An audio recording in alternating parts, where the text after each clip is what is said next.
আজকের এই ভিডিওটা অতি গুরুত্বপূর্ণ। দেখা মাত্র প্রত্যেকটা বাংলাদেশী নাগরিক এটা ভিডিওটা শেয়ার করে দিবেন, কারণ আমি যে তথ্যগুলো দিচ্ছি। নমস্কার, খবরের অন্তরালের খবর নিয়ে ক্যালকাটা ডায়ালগস থেকে মনোজ দাস বলছি। গত কয়েকটি দিনে এমন কিছু ঘটনা ঘটেছে বা ঘটছে, এখনো ঘটছে বাংলাদেশের ভেতরে ও বাংলাদেশের বাইরে, দু জায়গাতেই, দুদিকেই, যে মানুষের মনে একটা বিশ্বাস শক্ত করে দানা বাঁধতে শুরু করেছে। বিশ্বাসটা হলো যে অন্ধকার ঘিরে রেখেছে বাংলাদেশকে, সেই অন্ধকার কেটে গিয়ে আলোর রেখা এতদিনে ফুটে উঠতে কি শুরু করলো। কেন এমন বিশ্বাস তৈরি হচ্ছে? এর কিছু আছে বহির্বিশ্বের কারণ, যথা আমেরিকার বিরুদ্ধে আরো স্পষ্ট করে বললে আমেরিকার প্রেসিডেন্ট ডোনাল্ড ট্রাম্পের শুল্ক নীতির পরিণামে রাশিয়া, ভারত, চীনের নয়া জোট, যে জোট এতটাই কাঁপিয়ে দিয়েছে আমেরিকাকে যে আমেরিকার বড় বড় কথা, যেটাকে সাদা বাংলায় বলে বাতেলা, এই মুহূর্তে প্রায় থেমে গিয়েছে। এমনকি সেন্ট মার্টিনস আইল্যান্ড, বাংলাদেশের সেনা ছাউনি তৈরি করা, হিউম্যান করিডোর, এসব প্রসঙ্গ নিয়ে এখন আর কেউ তেমন উচ্চবাচ্য করছে না। বড় ধামাকা ঘটছে দেশের অভ্যন্তরেও। যে ডক্টর মোহাম্মদ ইউনূস নির্বাচনের ব্যাপারে পঞ্চবার্ষিকী পরিকল্পনা নিয়ে দৃঢ় অবস্থান রেখেছিলেন, সংস্কার না করে কোনো নির্বাচন হবে না, এই ছিল যার মনোভাব, তিনি এখন নির্বাচন করার জন্য ব্যাকুল। আগামী বছর ফেব্রুয়ারির গোড়ায় নির্বাচন হবে বলে ঘোষণাও দিয়ে দিয়েছেন তিনি। তার সেই ঘোষণা অনুযায়ী ফেব্রুয়ারির 10-12 তারিখ নাগাদ ভোট হবে। যে জামায়াতে ইসলামী বাংলাদেশ ছিল তার সবচেয়ে ভরসার জায়গা, সবচেয়ে বড় সমর্থক মানে ইউনূসের, তারাও এখন নির্বাচন চায় না। তারা চাপ সৃষ্টি করছে ইউনূসের ওপর যাতে নির্বাচন এখন না হয়। সে চাপ অস্বীকার করে ভোট করতে অনড় হয়েছেন ডক্টর ইউনূস। অনড় থাকার কারণ আমেরিকার চাপ। আমেরিকা চায় আওয়ামী লীগ বিহীন নির্বাচনে বিএনপি দলের জয়ের সম্ভাবনা বেশি, এবং বিএনপি ক্ষমতায় বসলে বাংলাদেশে আমেরিকার স্বার্থ গ্যারান্টিড হবে, সে ব্যাপারে কথাবার্তা পাকা হয়ে গেছে। এই জন্যই তো শেখ হাসিনাকে উৎখাত করে ইউনূসকে ক্ষমতায় বসিয়েছিল আমেরিকা এবং তার সহযোগী পশ্চিমা শক্তি। কিন্তু বাণিজ্য শুল্ক নিয়ে ট্রাম্প সাহেবের বাড়াবাড়ি পুরো ভূ রাজনৈতিক হিসাব নিকাশ একেবারে ঘেঁটে ঘ করে দিয়েছে।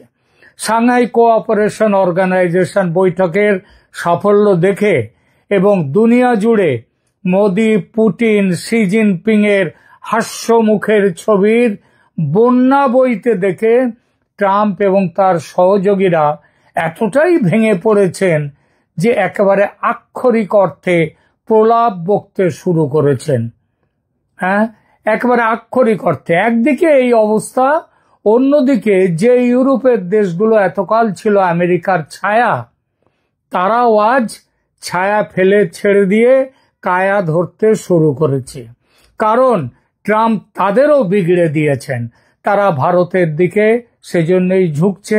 যুক্তরাজ্য ইতিমধ্যে জিরো ট্যারিফ বাণিজ্য চুক্তি করেছে ভারতের সঙ্গে। ইউরোপীয় ইউনিয়নের অন্তর্ভুক্ত দেশগুলো কথা চালাচ্ছে ভারতের সঙ্গে। সব মিলিয়ে আমেরিকা প্রায় নিঃসঙ্গ। ইউক্রেন পর্যন্ত ট্রাম্প নয়, সম্মানজনকভাবে যুদ্ধ বন্ধ করার জন্য ভারতের সঙ্গে যোগাযোগ করছে। অবস্থা কেন বুঝেছেন? গত কয়েকদিন অন্তত তিনবার মোদিকে ফোন করেছেন ইউক্রেনের প্রেসিডেন্ট ভলোদিমির জেলেনস্কি।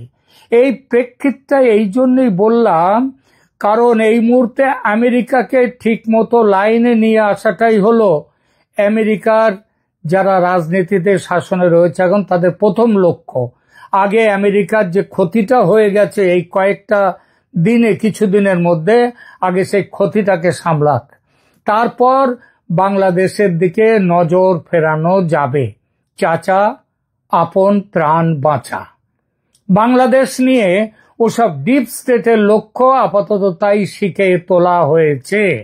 আর যেভাবে রাশিয়া, ভারত, চীন ত্রিশক্তি জোট বেঁধেছে, তাতে ঢাকা ছেড়ে পিটটান দেওয়ার কথা ভাবতে হচ্ছে আমেরিকাকে।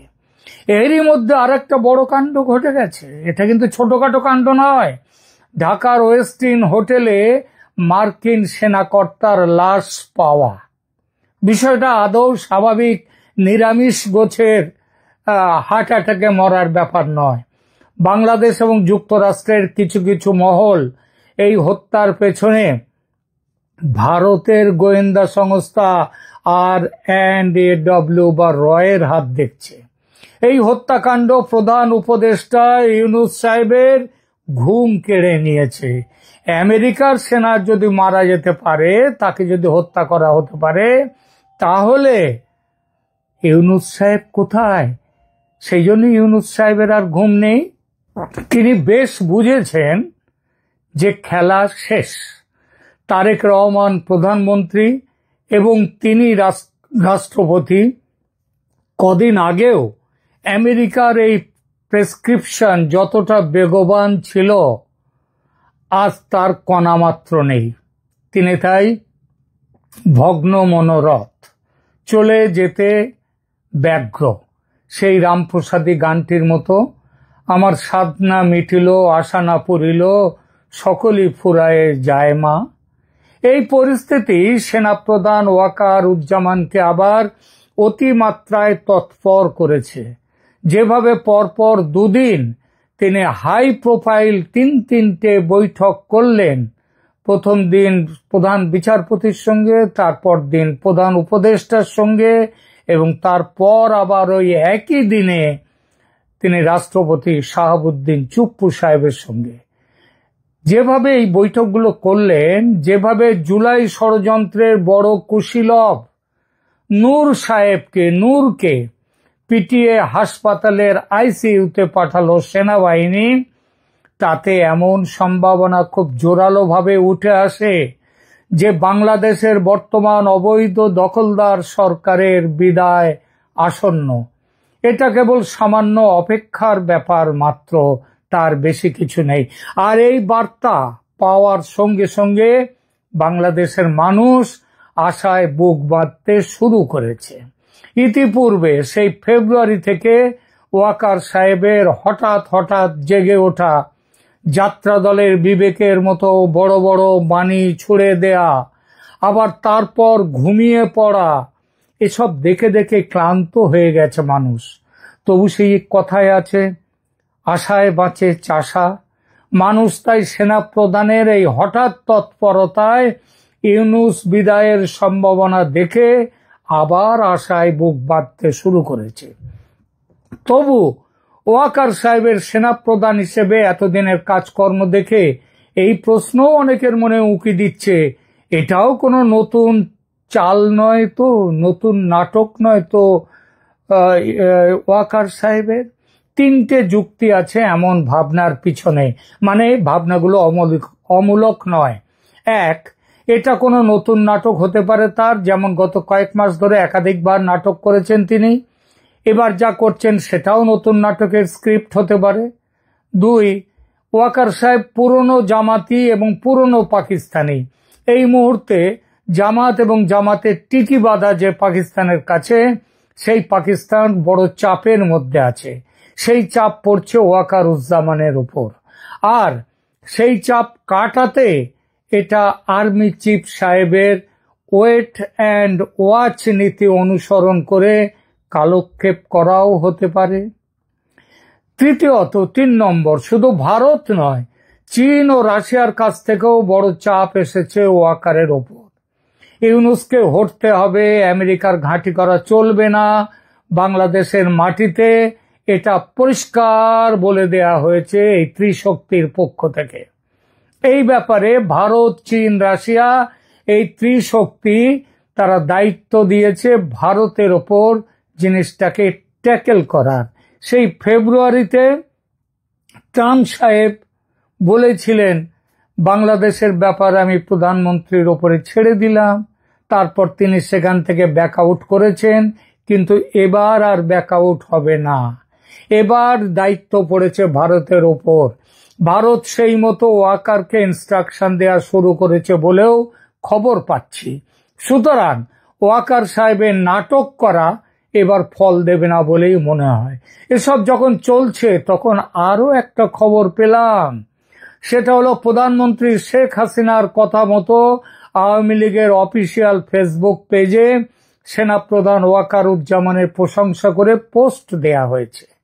এমন খবরও আসছে এসসিও সামিট থেকে ফিরে আসার পর ভারতের জাতীয় নিরাপত্তা উপদেষ্টা অজিত ডোভাল সাহেবের উদ্যোগে ভিডিও ফোনে কথা হয়েছে শেখ হাসিনা ও ওয়াকার সাহেবের মধ্যে। সেখানে নাকি দুজনের পুনর্মিলন পর্ব অনেকটাই সম্পন্ন হয়েছে। ফরগেট অ্যান্ড ফরগিভ, ক্ষমা করো এবং ভুলে যাও, সেটা হয়েছে। তো এই খবর সত্যি না হওয়ার কোনো কারণ কিন্তু নেই।